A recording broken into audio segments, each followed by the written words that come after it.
It's that time, y'all. Time for Big Boys Boxing. If you think I'm a pussy, I'm a punk, you tell me right now. Because listen, I am the baddest man. Fuck me.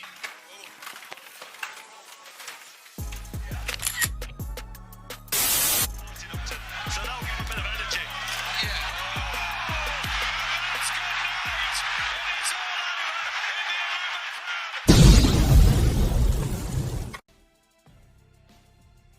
Kia ora team! Hope y'all are doing well. Hope y'all enjoyed the weekend's boxing. As per usual, get a couple of things sorted here. Then we'll get right on into it. Make sure this chat box is working properly today. Having some issues. Should be good. And a quick sound check. Give me a sec here.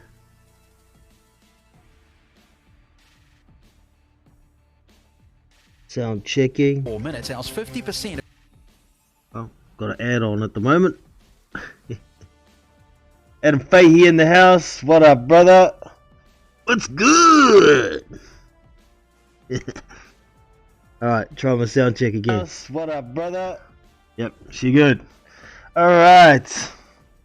So we had a action-packed weekend of boxing. Not a lot for the heavyweights, but we had Murat Gassiev get his first win at heavyweight. Not worth watching. And I knew that was going to be the case as soon as I saw the opponent, who I'd never heard of. But the big one for the heavyweights over the weekend was Alexander Usyk v Derek Chisora, and I saw pretty much what the script was gonna write. I thought maybe Usyk might be able to stop Derek in the later rounds. I picked round 9 or round 10 for a referee stoppage or a no muss. And you know what? In the 9th round, I thought Usyk had hurt Derek Chisora, but he didn't jump on him.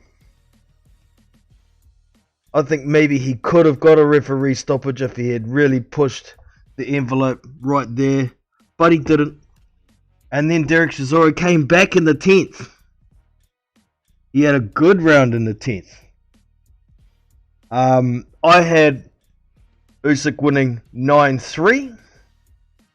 But as Adam says in the chat there, 8-4, I think you could add another round there somewhere for Usyk, possibly the 11th, or maybe even the 3rd.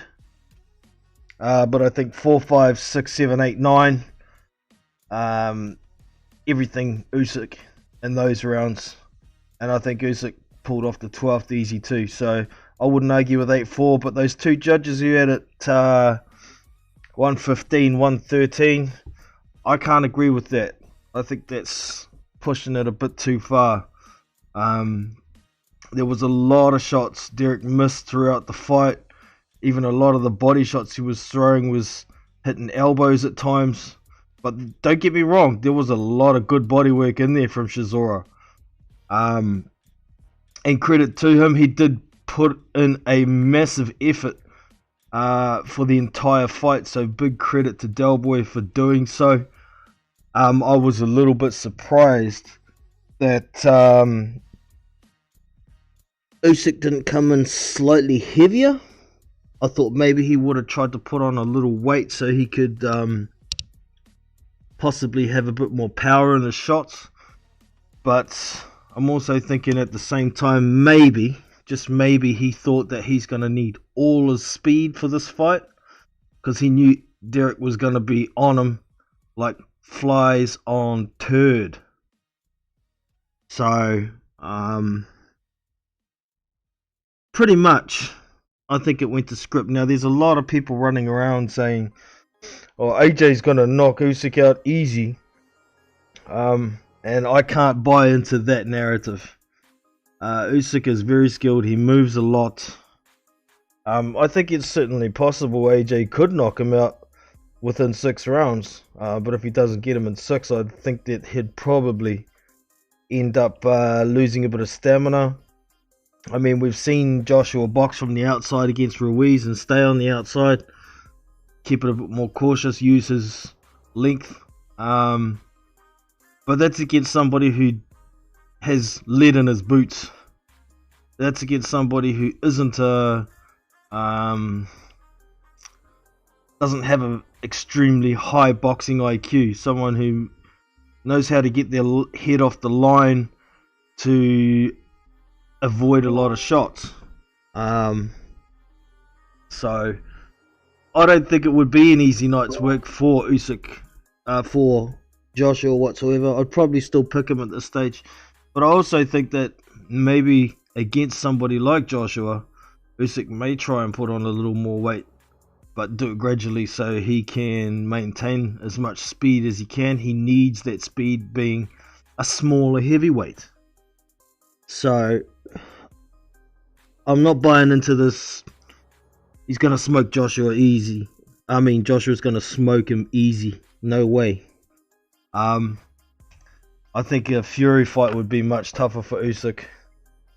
But that's just my opinion. So I am going to drop a link in the description for anybody who may like to join.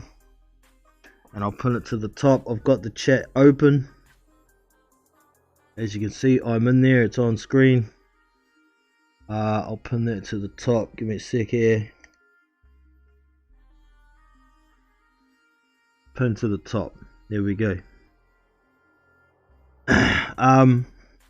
Right, so over to the chat here for a minute. So Adam Fahey, Usyk 8-4. Winner for me. Usyk looked injured.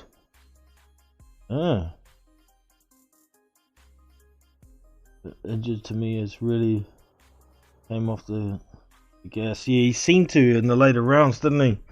Especially after Derek came back in that 10th round. I gave Chisora 3-4 rounds, certainly. Says Marla, good to have you in, brother. Not 5. Yeah, I can't see 5 rounds either. David Hay and Teddy Bellew trying to say that Derek won the fight. Get that out of here, man. Get that out of here. Ain't no way in hell Derek won that fight. Not a show. Yes, I'm trying not to swear because I'm sick of getting limited monetization.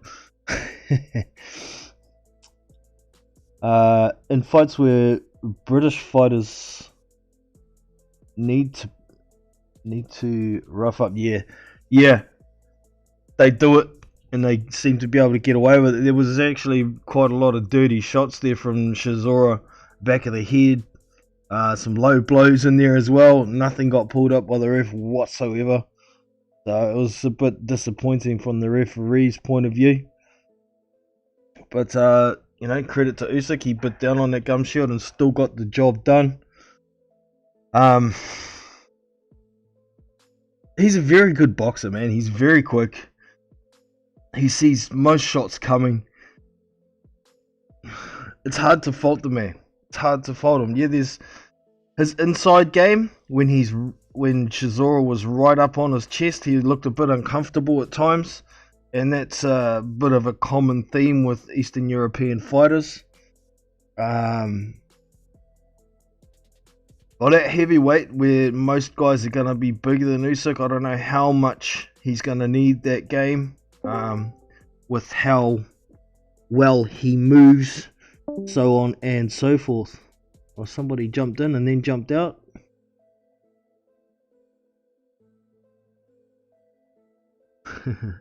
Oh well. The chat is open for anybody who wants to come and have a yarn. I'm going to move on to Deontay Wilder breaking his silence in a little while. Hoping to get some other guests on for that. And I'm not going to do more than probably 1 or 2 streams on it because after he's come out and pretty much confirmed everything that his fans have been saying for quite some time. It seems like a sore loser to me, and I can't see there being any validity in the claims that he's put out, man. If there was some validity to it, he'd be in court already by now, taking Tyson Fury to court, taking the Nevada State Athletic Commission to court, taking Mark Breland to court. But none of that is happening. Why is that? But back to some of the boxing that happened over the weekend. There was a couple of fights I really enjoyed. Teriano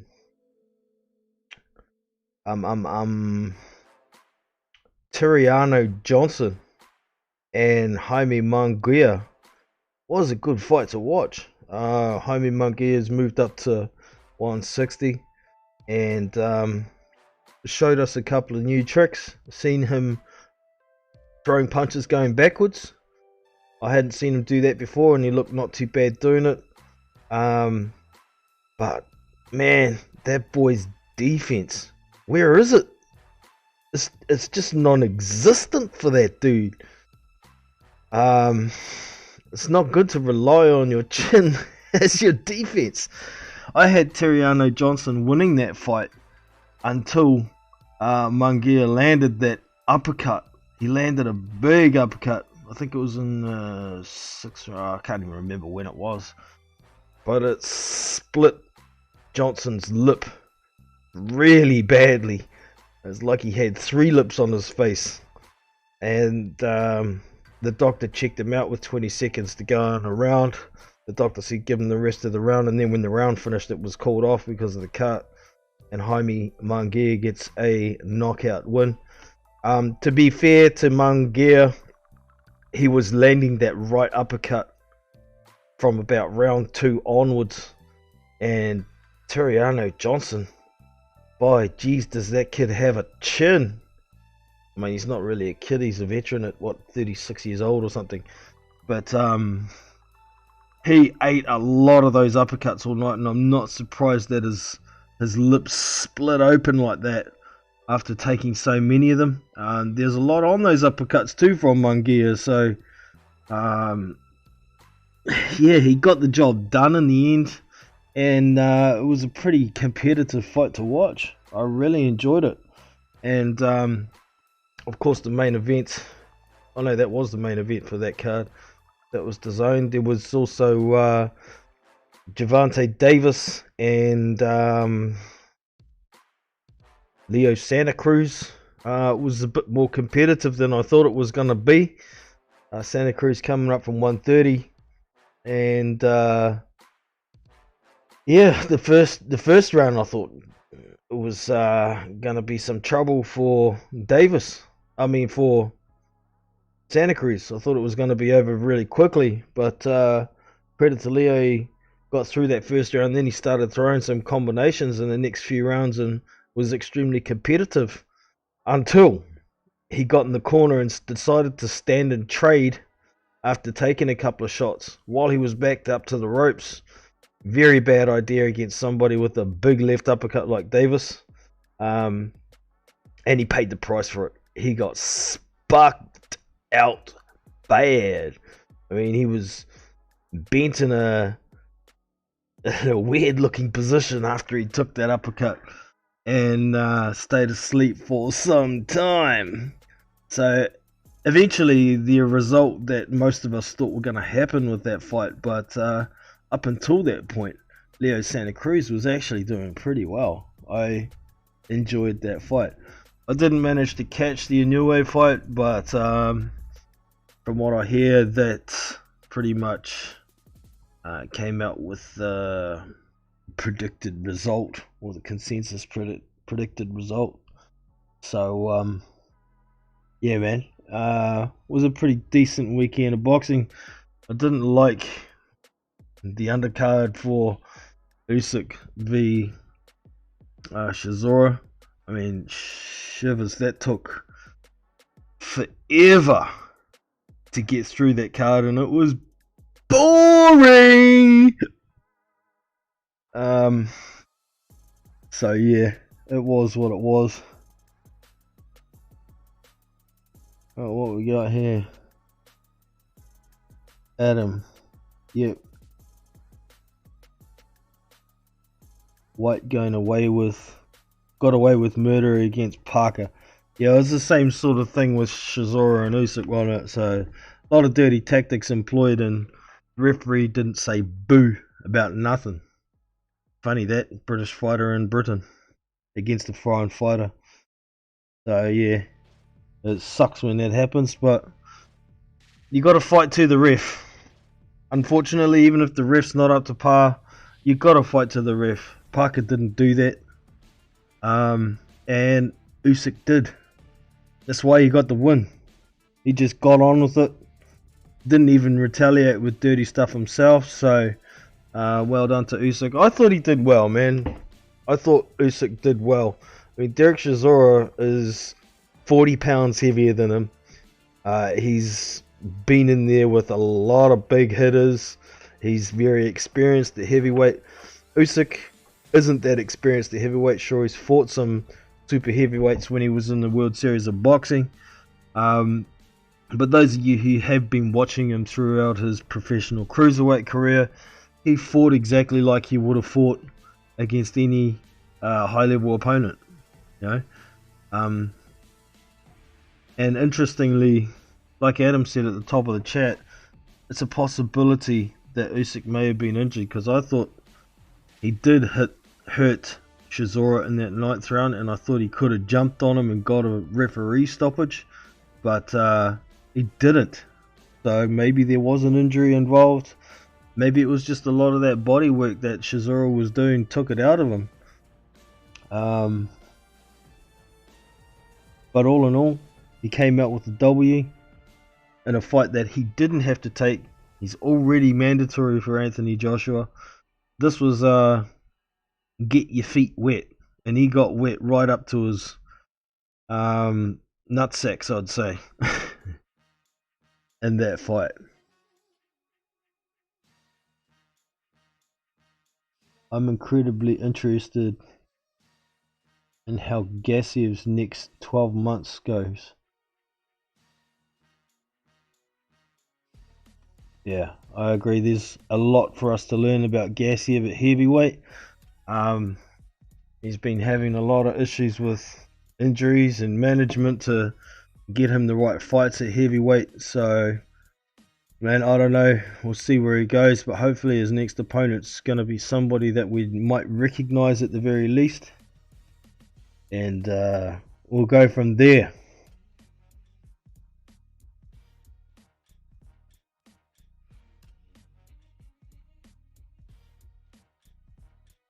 Who's Gassiev? Next 12 months. Solid at heavyweight. Now, and clearly is one of the biggest punches at the weight. I don't know about that, man. I don't know about him being one of the biggest punches at heavyweight. He hasn't fought anybody at heavyweight to prove that. I mean, he's fought a nobody. So yeah, I don't know. We'll see if we get a decent opponent for Gassiev next time around.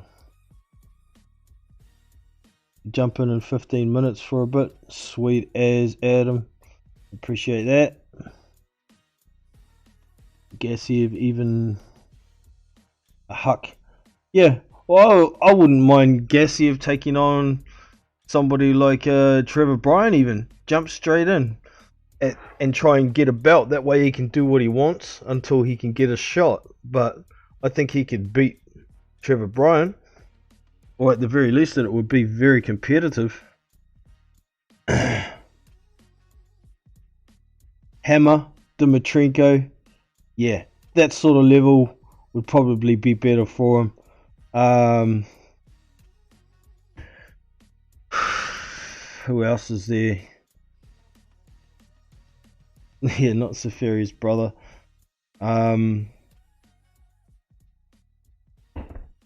Yeah, Hammer Dmytrenko.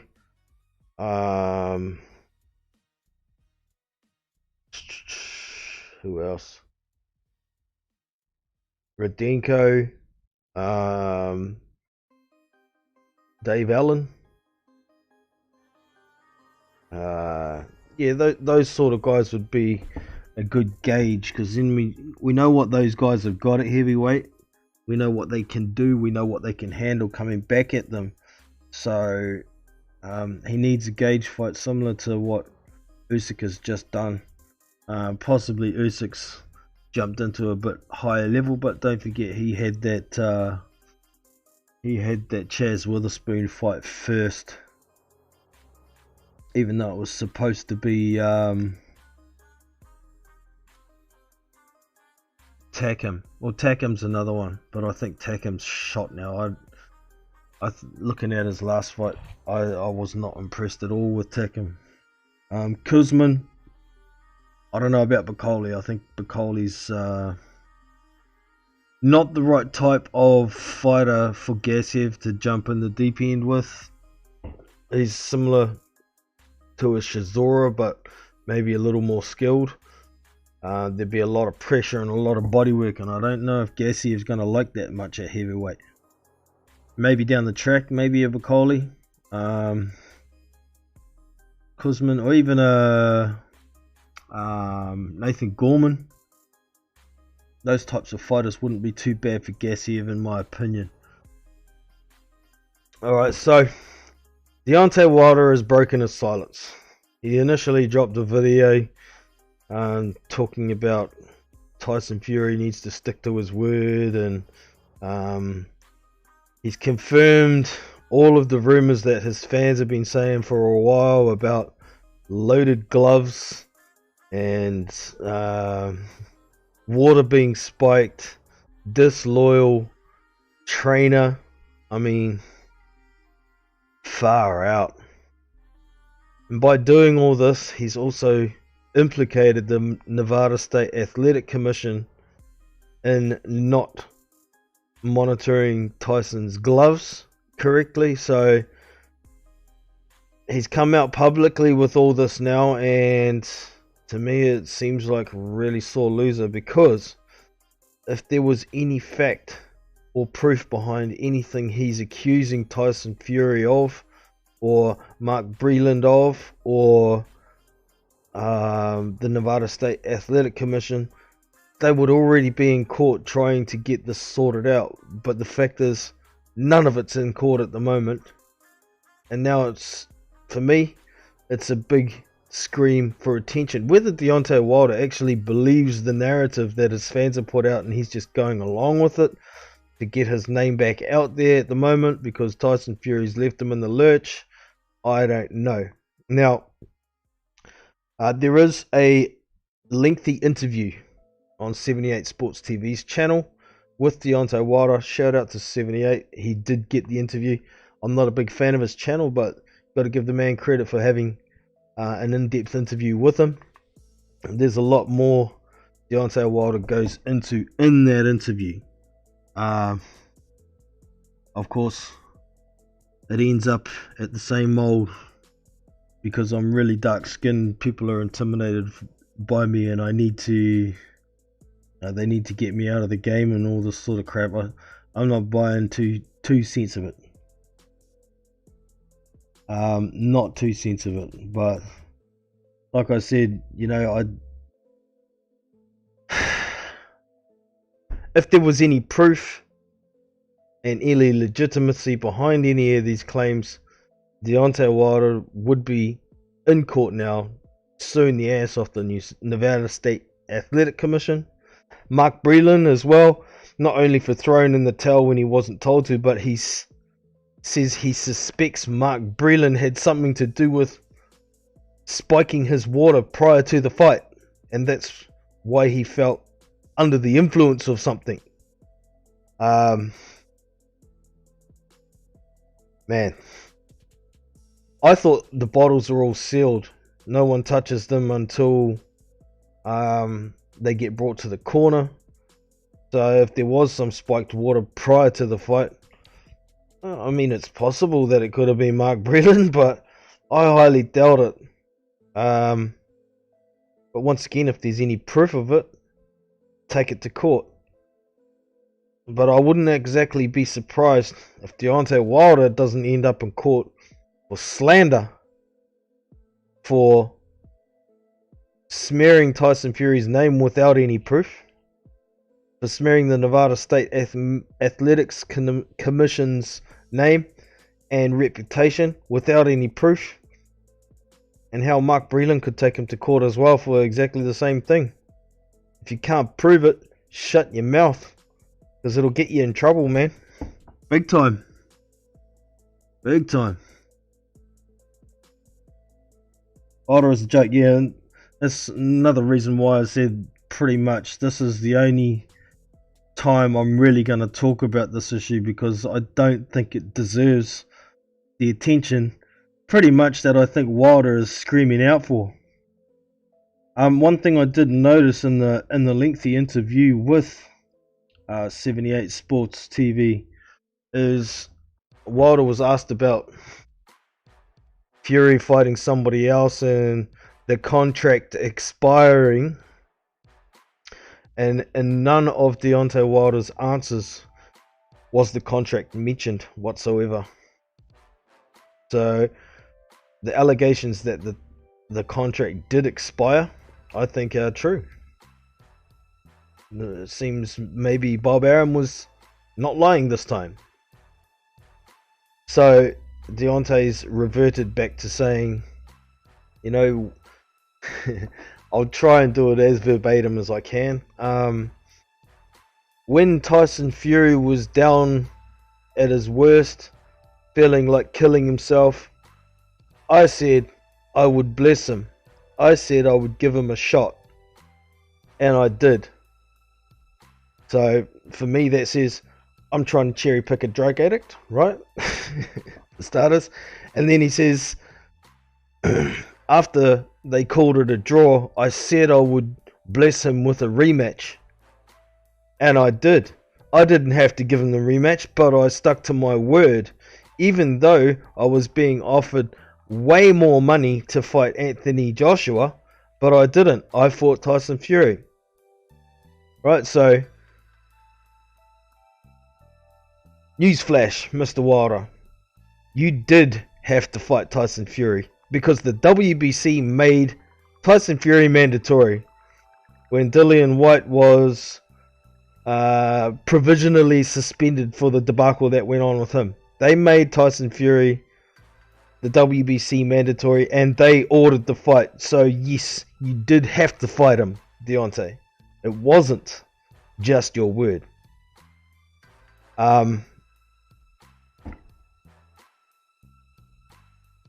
There was another point I was going to make, but I can't remember exactly off the top of my head what it was. Yeah, Tyson doesn't have to give Wilder a rematch because the contract's run out. But at the same time, it's been well publicized that Fury, or Team Fury, Bob Arum, didn't want to put the fight on without crowd, so it's not a possibility right now. If Tyson has this fight against, looks like it's going to be Carlos Takam on December 5th, there's no reason why Wilder and Fury can't fight when crowds are allowed back in the US. In the meantime, I don't think it's such a bad idea for both guys to go and fight someone else for now, if they can't get that gate money that they want. Just because Tyson is fighting somebody else, it doesn't mean that he won't stick to his word and give Deontay a rematch. Now there is an opening next year for me, because Alexander Usyk ain't gonna be stepping aside for no undisputed fight. The WBO have already said that Pulev can go first as long as Usyk is next, and to me that means no undisputed fights, no special exemptions. I mean, it was in the news the other day that Anthony Joshua was going to try and apply for a special exemption, but that would mean the WBO would have to go back on their word to Alexander Usyk. Alexander Usyk's been mandatory for more than a year now. So with Usyk and Joshua being busy, there's no reason why Deontay and Tyson can't fight again. Assuming that there might actually be allowed crowds back by early to mid next year in America, but I don't see that happening either. So I don't see what the big kerfuffle's about. I do think that Wilder's team made a stuff up by letting that contract expire. Though, Deontay talks about December 19th was the agreed date, and that was the last they spoke. But I don't understand why Deontay's team didn't get the fight contract signed and made for the 19th of December. If it was verbally agreed, you need to get that stuff in writing, man. If you don't, you're leaving yourself open to get shafted. Hey, and that's the way I see it. So I think Deontay coming out and supporting the narrative of this cheating and all the rest of it, I think it's a big scream for attention. I really hope he doesn't actually believe all the stuff. If he does, then all power to him, but it's not making him look like a real fighter. It's making him look like a sore loser without any proof.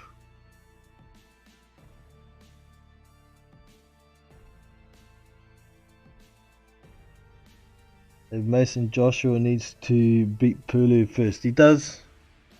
He does need to beat Pulev, but I haven't seen anybody say that they think Pulev has a chance.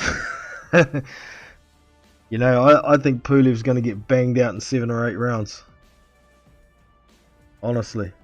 But, it's heavyweight boxing. And can happen. Can happen, as D12 would say. Usyk v Joshua needs to be in UK and Ukraine or neutral ground. Yeah, I'd agree with that too. A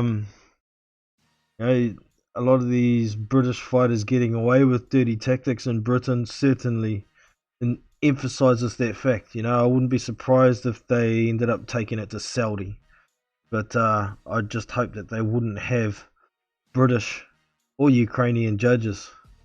Let's see, Kenny Bayless or something like that as a referee. I really do hope that fight happens. I don't like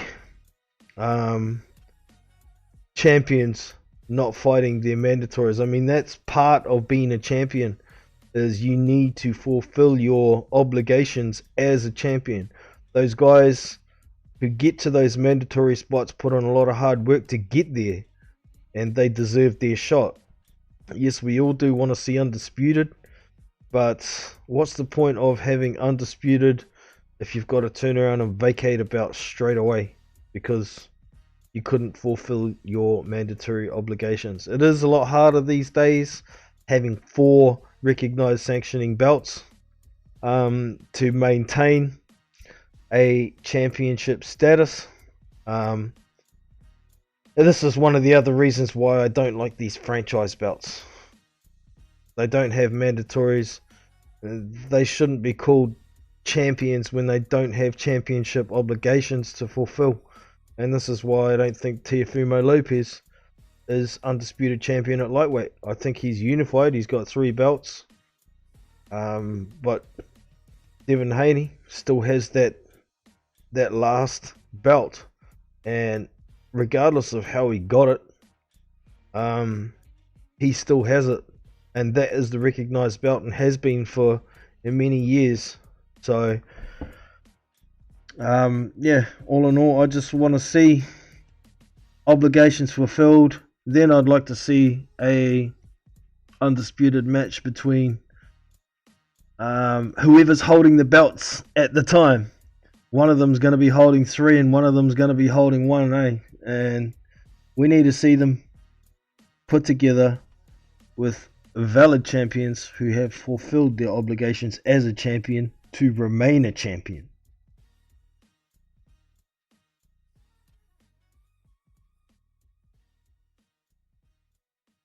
David Mason, I don't see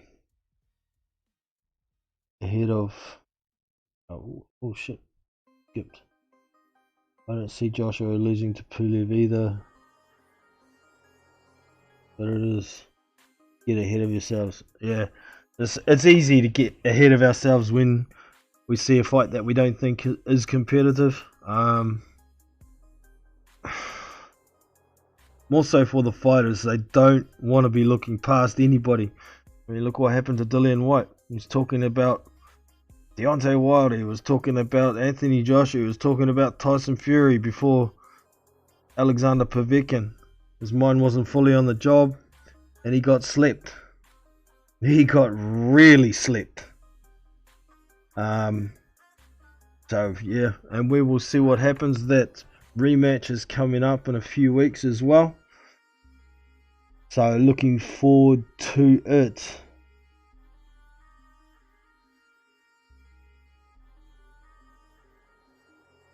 There will almost certainly be a rematch clause with Joshua v Pulev. There will only be a rematch for... no, there won't be a rematch clause. Because he's a mandatory. He doesn't have to put in a rematch clause. Sure, it comes down to negotiation. But it's the IBF. So, percentage-wise, if it ends up going to purse bid because Pulev doesn't feel obligated to give Anthony Joshua a rematch clause in the contract... if it goes to purse bid, Pulev will get 25% and there'll be no rematch. And that's the end of that. That's just how it is. So, we have Adam Fahey in the house. How are you today, brother? Yo. Can you hear us all good? Yeah, loud and clear. Everybody in the chat here. Adam, alright? Let us know, please.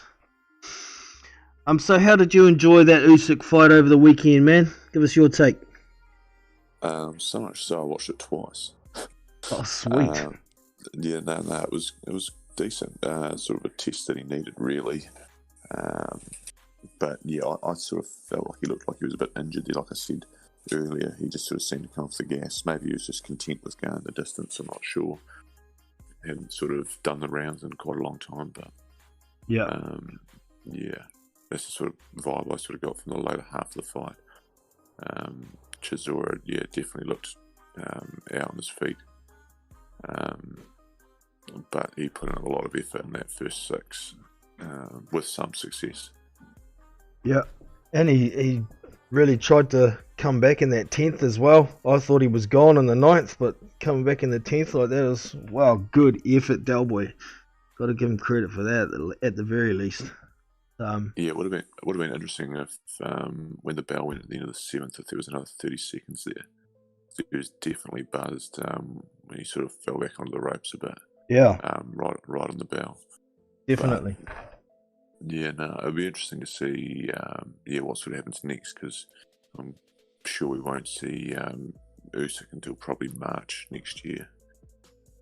When you look at it now, timeline-wise, but yeah. What are your thoughts on possibly Anthony Joshua getting a special exemption? Oh, he's dropped out. Are you back again? Yep. Yo.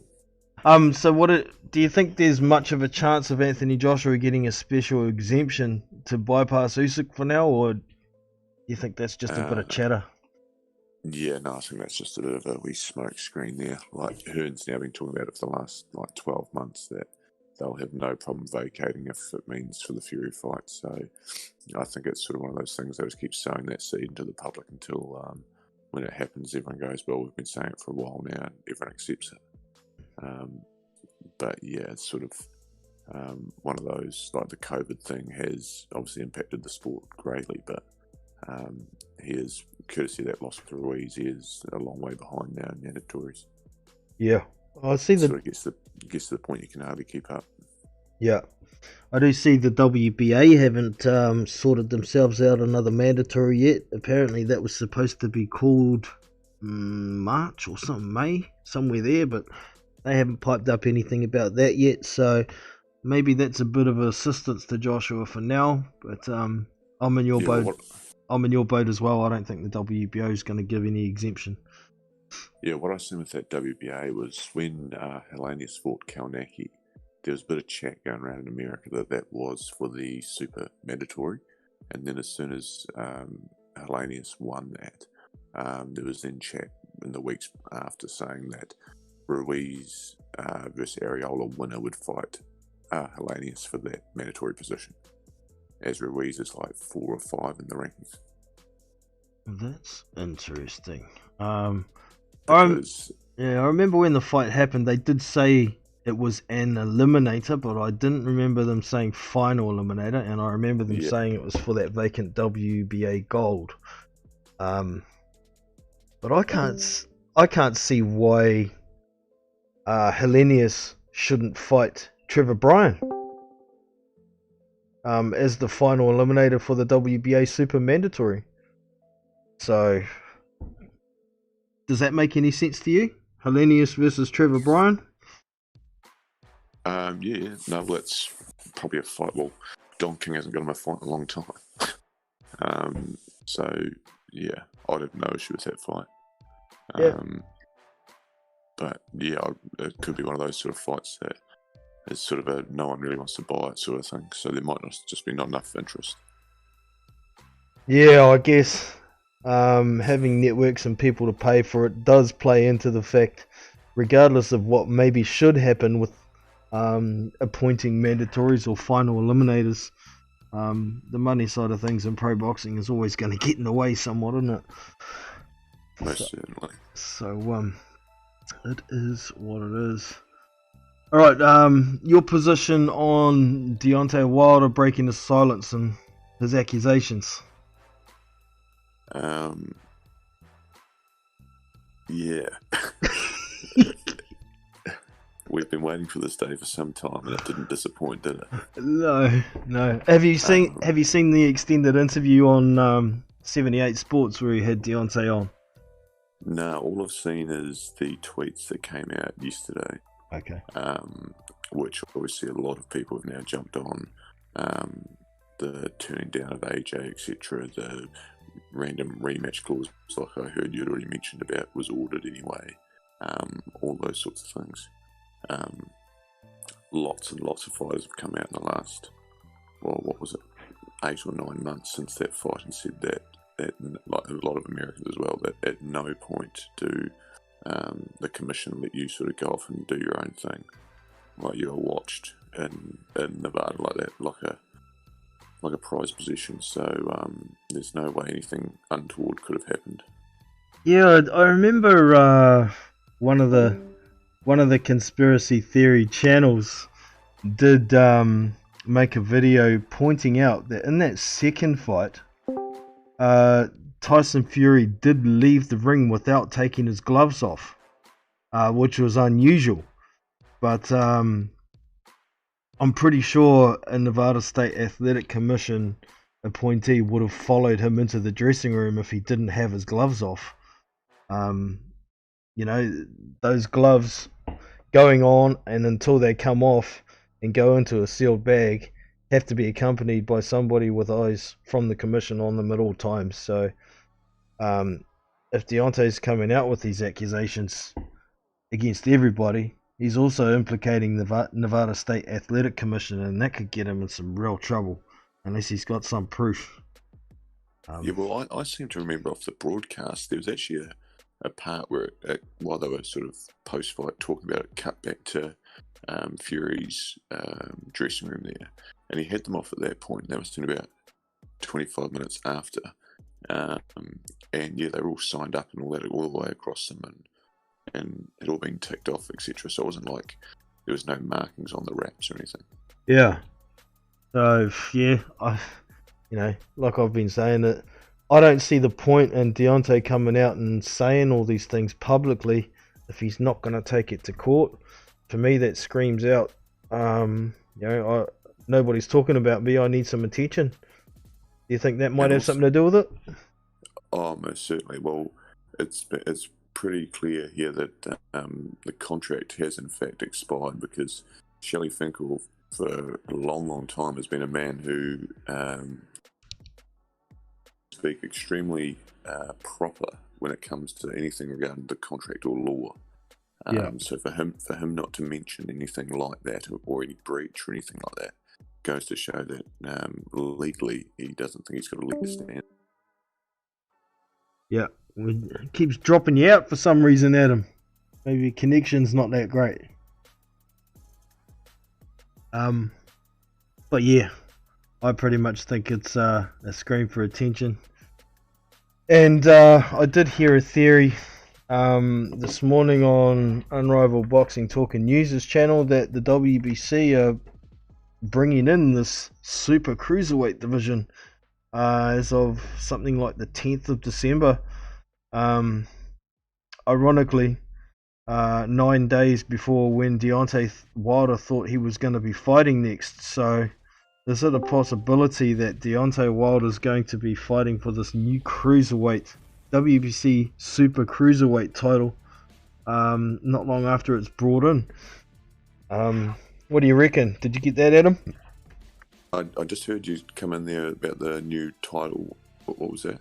Apparently the WBC are going to be bringing in this new Super Cruiserweight division with a limit of 224 pounds on the 10th of December or somewhere thereabouts, which is ironically 9 days before Deontay thought he was going to be fighting next. So do you think it's a possibility he's going to be fighting for that title? Well, yeah, there's a shout at that. I don't know who he'd fight for that title. Obviously, they'd have to have a whole new ranking system for that, another whole set of top 15, etc. But yeah, it's an old one because yes, there are a lot of small heavyweights, but yeah, it's sort of by the by. Like, there's a big jump from light heavy to cruiser. Apparently, they're putting the cruiserweight down to 190 again too. Right. So yeah. So you got like 15 pounds from 175 to 190, and then 34 pounds for the next division, and then unlimited. I'm not too adverse to the super cruiserweight division. I would have made it 220 rather than 224, and how they've done the 190. But if they're going to bring in a new division, they need to get rid of 2 or 3 of those tiny ones that are only 3-4 pounds apart. Yeah, there is a lot of that. Yeah. Like I was having a look, and like the WBA, for example, they've got 54 champions, or they class as champions over 17 weights. Wow. So it goes to show just how much each governing body is making off a lot of fights around the world. Yeah. Yeah, far out. Oh yeah. So yeah. All right. I guess, is there anything else you wanted to add on that subject before we move on to some upcoming fights? No, I'm good. No. Deontay's had his time. Sweet. And that's about all he's going to get over here. I won't be talking about it too much more anymore anyway. Because it's pretty much the same old shit. And he's just confirmed what his fans have been saying for months anyway. This weekend we have a card on in California, in USA. It's headlined by Frank Sanchez versus Brian Howard. He's still boxing, isn't he? Old Brian Howard? I don't know. But also on that card we've got Luis Ortiz v Alexander Flores. We've also got Carlos Negron on there, and he's fighting a guy, Raphael Rios. He's 11-2. I can't say I know much about the dude. I have heard of him. And we've also got Michael Polite Coffee, who's an up-and-coming prospect at 10-0. He's going to be fighting Joey A. Bell, who's a hardened journeyman. He's pretty long. Yeah, he's pretty long in the tooth now, isn't he? But Jesus. I guess his best win of late would probably be he took the O off John Wesley No Fire, knocked him out. So, but that's going a couple 3 years back now as well. I'm just bringing up Joey Bell. I don't know if he's been active or not. I don't think he has. Oh, he had a bit of a firefight that No Fire with Washington, didn't he? He did. Yeah, that was a good scrap as well. I think that was the next fight for John Wesley No Fire, trying to redeem himself, but he ended up stopped in that one too, didn't he? Yeah, you gave it a crack though. I liked it. Yeah, well, he comes to fight. You can't dog him for that, for sure. But I didn't think Joey Abel had been active at all, but he did have a fight in February of last year against a guy called Quincy Palmer. He was 10-10, so it was pretty much a no, not really a competitive fight. And before that, he fought Thomas Ademic, and he lost that fight via TKO in 10 rounds. So Thomas Ademic is, he can fight at cruiserweight as well, but he's long in the tooth as well. So he's hung out to dry. He's that washed. Yeah. But yeah, shit. Going a fair way back before I can find John Wesley No Fire on his record. Where is he? There he is. John Wesley No Fire. That was back in 2016. Man, time flies when you get old. Just ask Joey Abel. Just ask Joey Abel. So yeah, he's had a few fights since then, but I think Michael Polite Coffey's gonna do a job on him. Basically because of his age, man. He is... Where is his age? Oh, he's only 39. I thought he was in his 40s. But Joey Abel's 39, so... he's got a little way to go. But before he beat John Wesley No Fire, he was thinking about throwing in the towel. And once he got that knockout, he sort of got a new lease of life. For those of you who don't know, Michael Polite Coffey, 6'5" with 83-inch reach. Oh, those knuckles must drag on the ground. And he is... What's his age? Oh, he's 34 as well, so he's not exactly a spring chicken. But could be a bit of an interesting fight because Joey Abel does come to fight. He's fun to watch. So I take it you'll be watching that card since it's all heavyweights, Adam? Yeah, I'll have to see. It must be Sunday. How time is it? It will be Sunday, and I'll just see if I can find the broadcaster.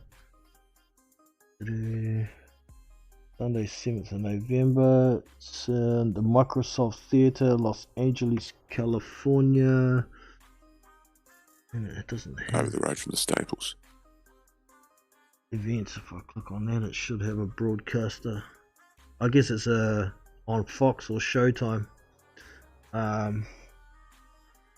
Matchmaker, promoter, TGB Promotions. I'm guessing it's going to be on Showtime because their last, I think it was last weekend, they had a card on. It was only 3 fights, and that was a really good card. And this one doesn't look too bad. Looks like all heavyweights on it. So we've got 1, 2, 3, 4, 5 heavyweight dust-ups on it. And for most heavyweight fans, you'll recognize at least one person in every one of the fights. I wish it was going to be Frank Sanchez versus Luis Ortiz as the main event, and they could have put Alexander Flores against Brian Howard. That would have made the card so much better. Got some picks for that one. You got Sanchez and Howard. I guess you'll take Sanchez in that one. Yeah, Ortiz and Flores. That'll be Ortiz pick. 4-round job. Yeah. Carlos Negron and Raphael Rios. That one's probably going to be the best fight on the card, I reckon. Yeah, never heard of the other guy, but Negron does carry a bit of pop when he's confident enough. Yeah, and he's also taking on the same coach as Luis Ortiz now, isn't he? So a bit of extra enthusiasm, but a bit more experience in his corner. I'm just looking at Raphael Rios. He is 35 years old. Reach. Oh, he's 6'6". So he's about the same height as Negron. No registered reach. He is from. Oh, he's born in Mexico, but he's residing in the States now. So interesting. I don't know much about this guy, and looking through his record, I don't see anybody I recognize. There's a surprise. Michael Sanchez. Hey John, I just got to pop off here. I'll see if I can get back on later. Okay, bro. Take it easy. Thanks for popping in, man. Appreciate it. Sweet, cheers. Yes, I'm just looking through this Raphael Rios' record, and I can't see anybody I recognize. And the reason for that is quite a few, almost all of his fights back until 2016. All his fights since 2016 have been in Mexico. And he's only got 2 fights in America prior to the one coming up against Michael Robinson was one of them, who was on debut, and Adam Stewart was his other American fight, and that guy was 1-0 at the time. So yeah, this guy's been fighting in Mexico a lot. He's got 2 losses. He's 11-2. Look at his losses.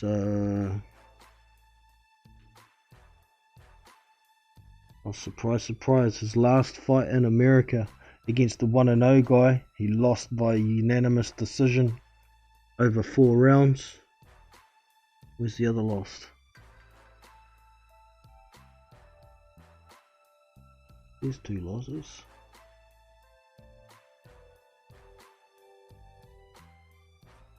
And his other one was a split decision loss in Mexico over 4 rounds, and that was a loss to Roman Borquez. Okay, at the time that dude was 1-5-1. So maybe this guy. Maybe Carlos Negron's going to smoke that guy as well. I'll be interested to see Michael Polite Coffee though. I haven't actually seen a full fight of his. He's 10-0, 6'6", and Joey Bell's no pushover. He'll come to fight and he's got a punch. Hasn't got the best defense, Joey Bell, but could certainly be an interesting dust-up. So I'm looking forward to that card next weekend. And I'll just have a quick look through the schedule and see if there's any other fights that I might. Oh, Yevgeny Romanov is fighting next weekend. He's fighting Sergey Lykovich. Oh, that guy's got to have one foot in a coffin. He's old as Sergey Lykovich. Just looking up his age here. He's 44. He's older than me. Dude, give it up. Give it up. Who else is fighting? Oh, that Sergey Lykovich fight is going to be, it's in Russia, so it might be hard to get a stream for that or a broadcast unless you're in Russia. Akpajuri, who's 7-0. He's fighting Jared Terrison, who is 1-3. That one's not worth mentioning. I don't know why I bothered. Oh, Zhili Zhang. Zhili Zhang is fighting next weekend as well, and he's going to be fighting Devin Vargas. We know what Devin Vargas is. He's like a prospect gatekeeper. You know, he's A lot of these up-and-comers fight Devin Vargas. I don't think Zhili Zhang should be fighting him. However, Zhili Zhang has looked vulnerable here and there, but Zhili Zhang's got to get his A into G. He's getting close to 40, the Zhili Zhang, so he's got to get moving, man. I don't think Devin Vargas is going to pose too much of a threat to him. Excuse me, might get a few rounds out of him. But I think that one will be over fairly quickly, maybe within 4 or 5. Also, we've got Filip Hrgovic. He's going to be fighting Rydell Booker next weekend as well. Hrgovic should get some rounds out of Booker, but I don't see that one being very competitive either. That card is going to be in Florida. So I guess that's a DAZN USA card because both Zhili Zhang and Filip Hrgovic are DAZN fighters now. So yeah, that's on next weekend. We've also we've got another card here. Where's this one? Tennessee. East Rydell Mayes Jr. Don't recognize these names. No, I don't recognize anybody on that card. There's 3 heavyweights on that card. James Sadowski, I recognize that name. Don't know why, because he's on debut. Chris Beal, no, don't recognize those guys. What else? We've still got Saturday the 7th of November. Diamond Carter, no, okay, don't recognize those dudes either. And then it's the next weekend after that, 14th of November. So that's pretty much it. I think you're going to have that card, the PBC card, with Ortiz, Frank Sanchez, what else was on there? Carlos Negron, and Michael Polite Coffee. That'll be worth a look for the heavyweights next weekend. So I'll be interested in that. And hope y'all are too. Alright, get back and have a quick nosy at the chat before I think about closing this down. Talking to someone else. Looking forward to Campbell Garcia. Yeah, that's a good fight, and that's a good gauge fight for Garcia at a proper elite level. I mean, we don't know exactly what Ryan's got against a game opponent, and Campbell's certainly gonna be game. I don't think it's a fight we should be betting on too much in that fight, because unforeseen what's gonna happen in there. But good fight. I think Campbell gets it on points. This Phil Carl Roberts, quite possibly, man. All good, Adam. Back, but only in the chat. All good, man. All good. What's your opinion on Campbell v Garcia, Adam? Let us know your thoughts. I'm probably likely to pick Campbell on points as well, but I don't know, I might take a little bit of research on the styles. Ryan can punch, man. He can punch, and he's long as well. Garcia to stop Campbell mid rounds. He's that's something what was sitting in the back of my mind, Adam. I wondering if he can stop Campbell. Yeah, the hype's going to pick up big time behind that boy, isn't it? Good fight, man. It's going to be interesting. Could go either way. Yeah. One of those fights where we just don't exactly know how Ryan's going to go. We know what Campbell's got. but we don't know what Garcia's got at that level. Interesting to say the very least. Interesting. Alright team, I think that's probably about it for today. So I do appreciate everybody jumping in, coming having a yarn. Thanks Adam for jumping on for a bit. Do appreciate that. Don't forget to hit the like button if you've enjoyed the content. Subscribe if you haven't already. And I shall catch you in the next one. Take it easy, team. And that is a wrap for today. Hope you all enjoyed today's session. If you have, be sure to hit that thumbs up button and subscribe to the channel so not to miss future content. If you'd like to get more involved with the channel, off air, and with the subscribers, you can head to the main channel page, and up on the right of the channel banner there is this Discord invite link. Once you click on that, it will take you to the Big Boys Boxing Discord server. Over here we have multiple platforms for chat. We have general chat, which is anything boxing.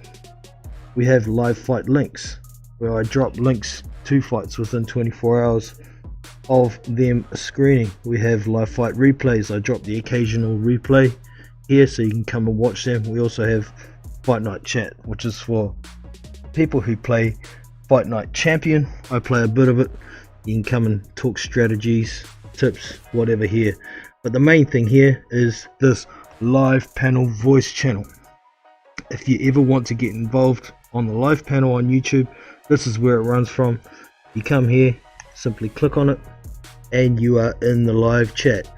And see the green rings come up when I speak. That means your mic is active. Down the bottom here, if you want to mute at any time, you can do so, like that. And if you want to get out at all, there's this hang up button right here. And that's all there is to it. So like I say, I'm Jono from Big Boys Boxing. I will catch you next time. Peace.